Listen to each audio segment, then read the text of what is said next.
The former Prime Minister, Boris Johnson, who's condemned a Metropolitan Police investigation into Israel over alleged war crimes in Gaza.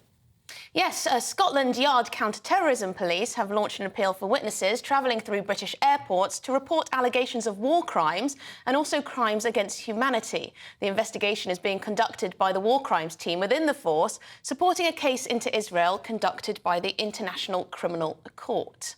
Well, the former Met Police detective Peter Bleksley joins us now. And Peter, I think a lot of people will be raising an eyebrow as to why the Metropolitan Police is expending time, money, resources on war crime cases far overseas when there seem to be quite a lot of problems at home.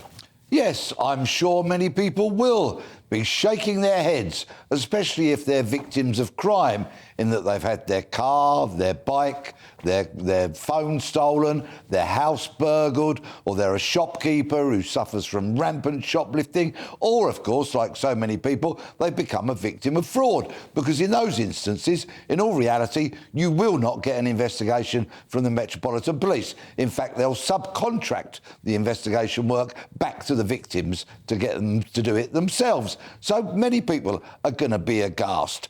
What I need to say is that we owe our counter-terrorism police a debt because they do thwart and prevent many terrorist attacks. But in this regard, bearing in mind that those who prowl the corridors of power at Scotland Yard are so obsessed with how things will look in the newspapers and about the perception rather than actually the policing, they've got this one wrong. There was no need to put up those posters. It's clumsy at best. And really, I'm sure that in terms of policing PR, this is a huge own goal yet again. And Peter, this isn't about preventing terror attacks in this country, is it? This is about alleged war crimes in Israel, Gaza. So this has nothing to do necessarily with keeping the British people safe, and that is what most people believe our police force is there to do.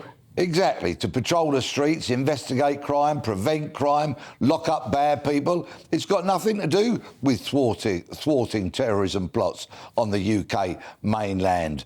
So the counter-terrorism police have a tiny sort of responsibility, if instructed, to provide evidence to the International Criminal Court. But this is way ahead of what they should be doing. There is simply no need for this. They are touting for work at airports by putting up posters when there are millions of crimes that they could be getting on with and somehow provide a service for the victims. Peter, I'm trying to get my head around precisely why they've decided to expend this effort to put up these posters. And I suppose the most generous interpretation I can come up with is that there are some communities in the United Kingdom who are mistrustful of the police.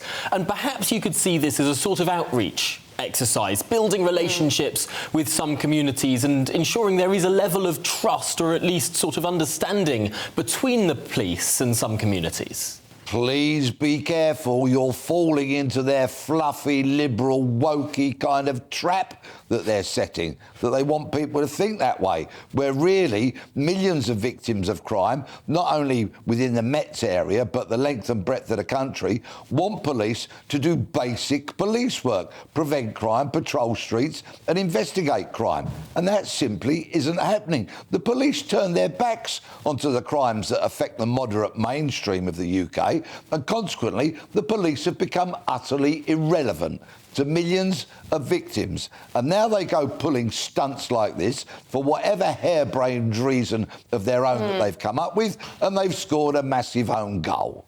Well, I want to know who put the order out on this. Who decided exactly? Who would have made this decision? Did it come from the very top?